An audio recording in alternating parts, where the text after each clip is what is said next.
So we have here part 4 or part 5 here, excuse me. We have Jacksonville State looking to take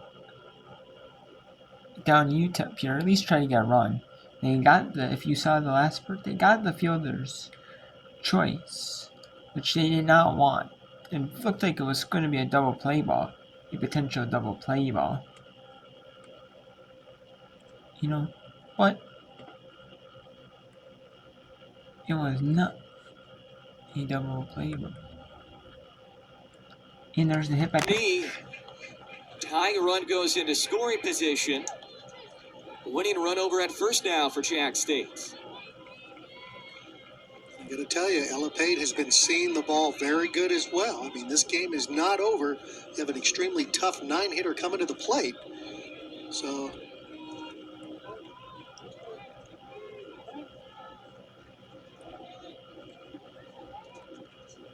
before Pate hits, Brittany Mata, the pitching coach for the Miners, will come out to chat with Calderon. Yep. And at this point, too, it's a veteran pitcher, Brian. She's seen a lot. She's been through a lot. There's probably not a whole lot you can say, but maybe slow the game down, regroup, go over the scout of Pate, and that's pretty much it.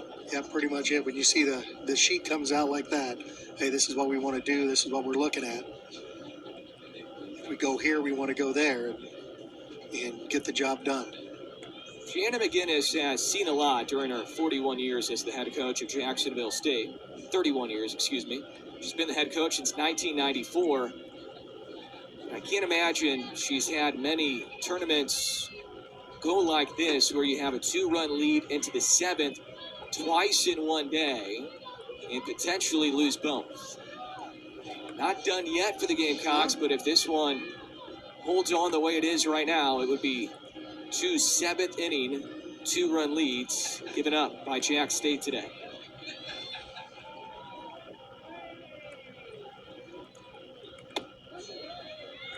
Strike one, inner corner to Pate. Nicholson on deck.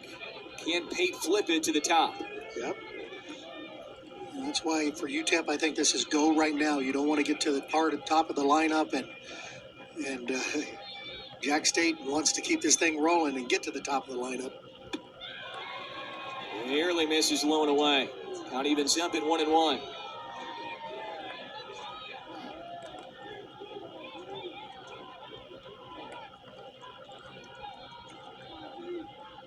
Medium range in the outfield. They play Pate to pull. 1-1 coming home. Swing and a miss. Gamecocks down to their final strike of the tournament.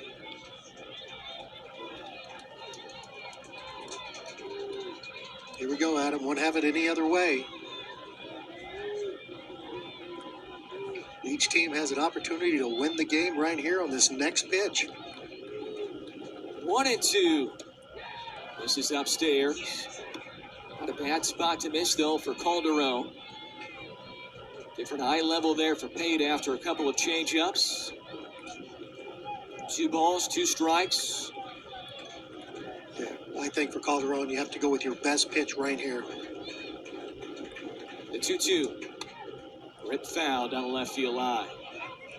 Calderon going back inside again. That's where she got the K before, so she's looking at going after it again. Cubs struck out looking. Single for Phillips. Fielder's choice for Rasmussen. And Lively was hit by a pitch. Richard will flip the ball to Calderon.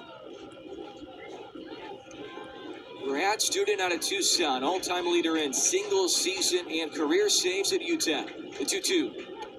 Up and away, count goes full. Here we go, 2 outs, runners moving at them. This is kind of key for Jack State. If they're able to hit the ball, you're going to have the momentum to try to score. So Rasmussen, the tying run at second. Lively, the winning run at first. 1-run game. The payoff. Popped foul, first base, and this one will scoot out of play.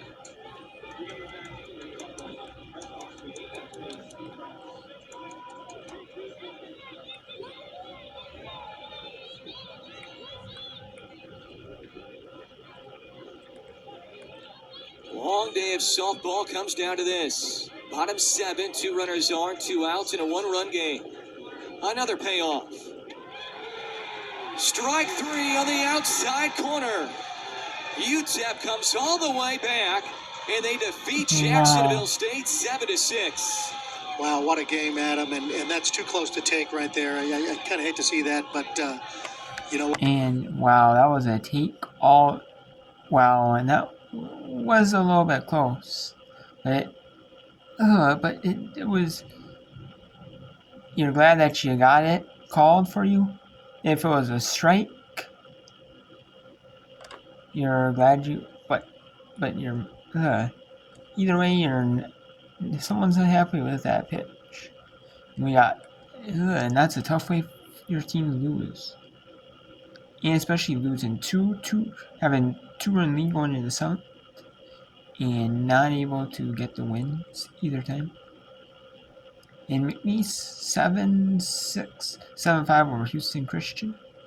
In the top of 6th, McNeese is in the elimination after losing their first game. And Houston Christian now is playing. We got Iowa State 6-3 on Texas Tech. In the top of the 5th. Now going to the bottom of the 5th. We got Southern Utah CRU 2-0 on the top of this bottom of the 2nd. So let's go to a single elimination game in the Sun Belt. I believe the Sun Belt was single elimination most likely.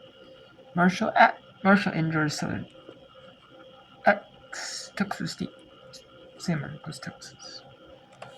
Has really been pesky inside the box. It hasn't necessarily shown up in the stat line, but she has been a problem out. She's walked a couple of times. She's put the ball in play. She hasn't made it easy on any of the Georgia Southern pitchers. 57 career games at Western Kentucky before making her way to Huntington. Again, we do the 3-2. Parks down the left field line, playable, and Maxwell hung on. What a play for the freshman Maxwell, and she sends us to the bottom of the 8th inning, but she. Oh no! That is a scary situation right there. Reckless abandon there from Maxwell as she picks up the final out of the inning. What a play. This is our Hercules Tire strong move of the game. Maxwell tracking this down, giving her body full speed into the wall. Able to make the catch, and she gives Georgia Southern momentum headed into the bottom of the 8th. Geico can help when you're locked out with their easy app and 24/7 help. Wow. And that is.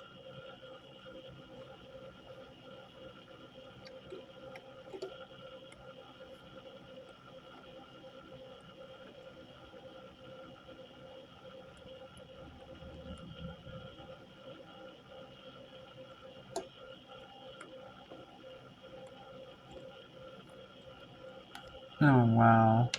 So being reckless right there. Yeah, that is kind of scary. I hope she's okay. Out there in left field. We got McNeese 7-5 on Houston Christian. That's the only one currently on right now. And this one is doing now it's but that's a hit by a pitch. Hitters have faced that specific pitcher. Well, coming into this game, there's a runner on the move and the slide and safe at second base. Eister with a stolen base, something McNeese does very well.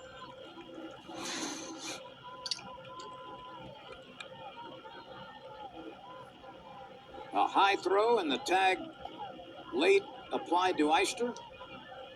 But getting back to Groffman, she has started a game and now appeared twice in relief. She came into this game with 4 innings of work in the tournament. She had only given up 1 run. Ground ball up the middle for a base hit.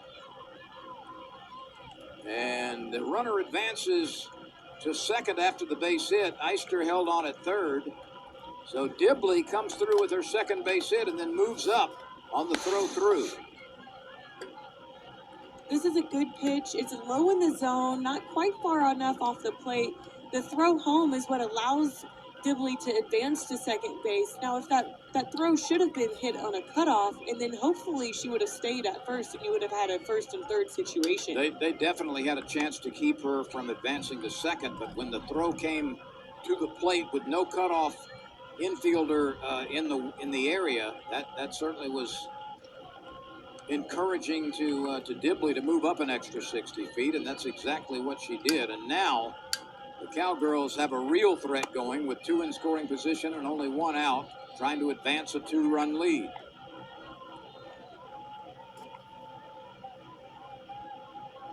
The leading home run hitter in the conference at the plate in Pancho. She's been on base 3 times, 2 walks and a hit batsman. 2-1. Corinne Pancho has great plate appearance. She knows where the strike zone is. She very rarely chases out of that strike zone, and she makes the pitcher come to her. Boy, that's a big part of it, isn't it? Yeah, just being aware of where you're standing in the box and how far your strike zone really is. How about that? Pancho lays down the squeeze bunt and gets the RBI. That was not Pancho's decision. I think that came from the McNeese bench, and they sent the runner, and Pancho got the bunt down. This is absolutely perfectly executed. As a defense, you're not That is like perfect right there. Wow, what a play there. And McNeese went with 8-5 lead here over Houston Christian. With only 2 innings to left. Only an inning and a half. So now we got, let's see if Georgia Southern can walk off this game. Once there is 1 game left, we'll end the whip around here. Or there is 1 game that's in a big boat. In a big boat. Earth came into tonight. An 8-game on-base streak was on the line.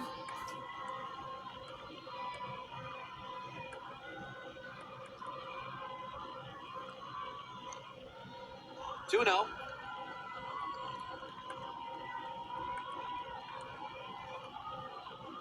Dorian, as a hitter in these situations, how do you avoid the temptation of trying to end this game with 1 swing? I think it's trusting yourself at the plate. And that one grounded softly to first. Lucas steps on the bag. Round number 2. That one took a strange hop as it went right off the ground and over to first. But to expand further on your question, it's about trusting your approach as a hitter. We talk about having a game plan and knowing who you want to be at the plate, and that factors into how you're going about your at-bat, what you're looking for, and what you're looking to do. So tonight, Conklin strolls to the plate. First pitch called a ball. Conklin 181 games in a Georgia Southern uniform. Final year for her in Statesboro and a chance to be a hero. Conklin grounded off the glove at third. And Georgia Southern has a base runner with 2 outs. That's a tough play for Cam Mahalas over at third base. That's her ball. They're going to mark it an error because it is off the glove. She's ranging to the glove side as Conklin gets a ball on the inner half of the plate, gets on top of it. Mahalas ranging to the glove side. It's going to be in the 5-6 hole, so Mahalas has to go for it, but she can't get all the way over. Bickle not in place to back her up. And Georgia Southern with life. Slapped, and that one finds the turf. The runner goes to third. The throw goes home. It bounces away, and the runner advances to second base. So just like that, Georgia Southern. But there is still the chance a flyout you cannot use the force though. Like not flyout, not fielder's choice, none of that matters. Into Tweenerland out there in shallow right field.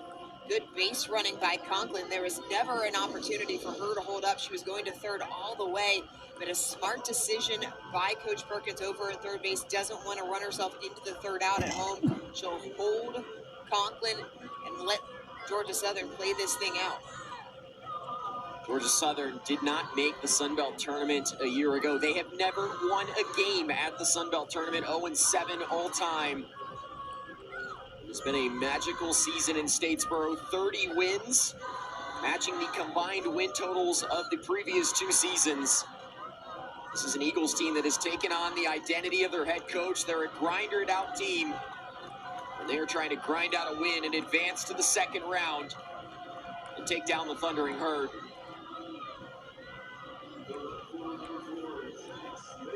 Also important to note here, Georgia Southern's second run did come on a wild pitch that got past Darnley behind the plate, and so Rice going to have to really be perfect here, making sure that she's not missing low and in the dirt. That one almost crossed up the catcher. This is Jess Major at the plate. She missed all of last season with an injury. Some thought she might not come back. She has, and has been a big component. Now a chance to be a hero here in San Marcos.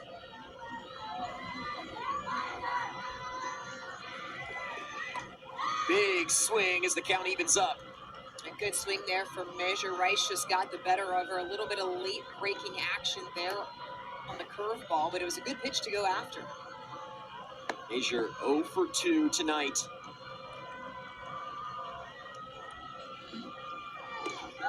Ahead in the count now, 2-1.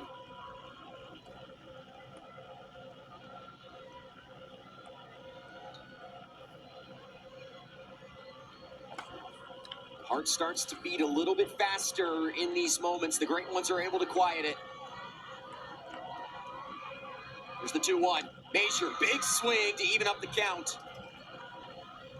Exact same pitch as the last one that Rice got Major to go after. Those are good cuts. Major's just a little bit open on the front side, so she's pulling off of the ball as it's moving away from her.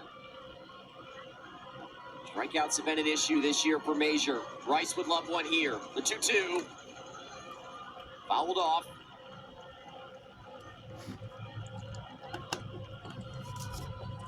Late into the night in San Marcos. Winner of this game will face the number 2 seed Texas State, the host school.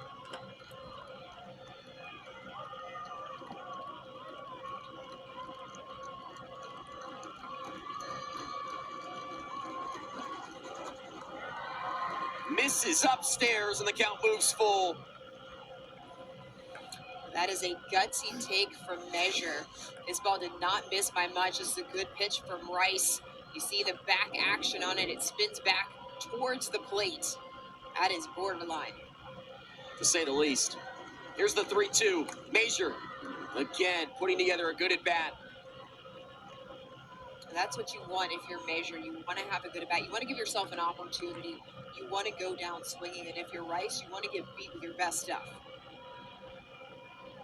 It was a long road back just to be able to play this year. A big spot here for the 6th year, Jess Major.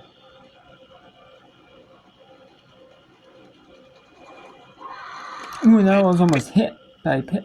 Loaded here Moved all the way in the back bottom and of the hit, 8th and inning. then took what? What a great at-bat by you mean, Jess if it's Major. ball 4, you Working moved all the inside the box, fouled off a couple of pitches, took a borderline pitch that she very easily could have expanded the zone on, works the walk. Now the bases are loaded. And this is an interesting spot here for Georgia Southern. They've already pulled Deja Mills. She's been run for, she's been hit for. So Sam Vinson at the plate, 0 for 1 on the night. She is 2 for her last 21. Could she be the unlikeliest of heroes in a year that's had many for Georgia Southern?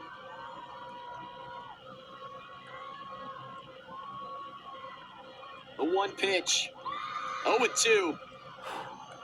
Savannah Rice wasting no time, going right after Sam Vinson, working side to side. First one inside corner, that one working back outside. Georgia Southern's left 5 runners on base tonight. They have the bases loaded here in the bottom of the 8th inning. Vinson in play. Mahalis across the diamond. And we're going to the 9th inning. Marshall survives. And it's 2-all here. We got McNeese at Houston Christian here. McNeese 8-5 lead at Houston Christian. we have Texas Tech was down 6-0 after 4, but it is 6-4 now. We got Southern Utah. Southern Utah gets a run. And it is 3 in the top of the third. Second. Absolutely. This ball is taking her towards second base, which is so smart to continue to go to second to get the out. She would have had no shot to replace her feet and to go to first. That was a very smart play by Corinne Poncho at first base. Runners on the corners with one out. And the same situation, the tying run at the plate, but one gone now. Jessup at first, Bailey on third. Martin was forced at second base. And this is Casey Hagler. Hagler has homered 3 times this year. 0 for 1 today with a pop-up and a walk.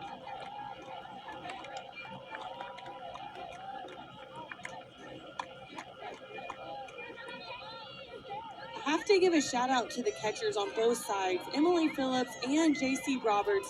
They're working hard back there. You see there's been several balls in the dirt that they're having to body up and block to make sure that the runners are not advancing, and they've done a fabulous job. They have, and it's come on a very muggy, hot, torturous day if you're wearing that catcher's gear, and they've been up to the task, that's for sure.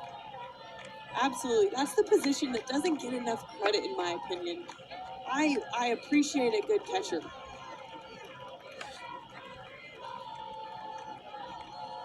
Three balls and a strike. Hagler taking, needing to become a base runner. Burnett is on deck. She has struck out twice. Let's see what Hagler can do. She's got a hitter's count. She takes a swing, drives one on a line to right field. It's caught. The runner from third is on her way and scores, and here come the Huskies again.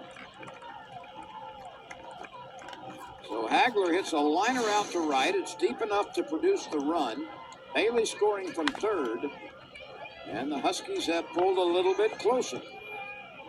I would have really liked to see this ball go all the way through. That throw was money, and I think it would have been a really close play at home.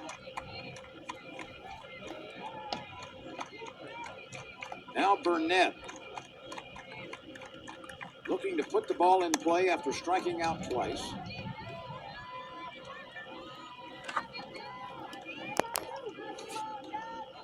2 base hits.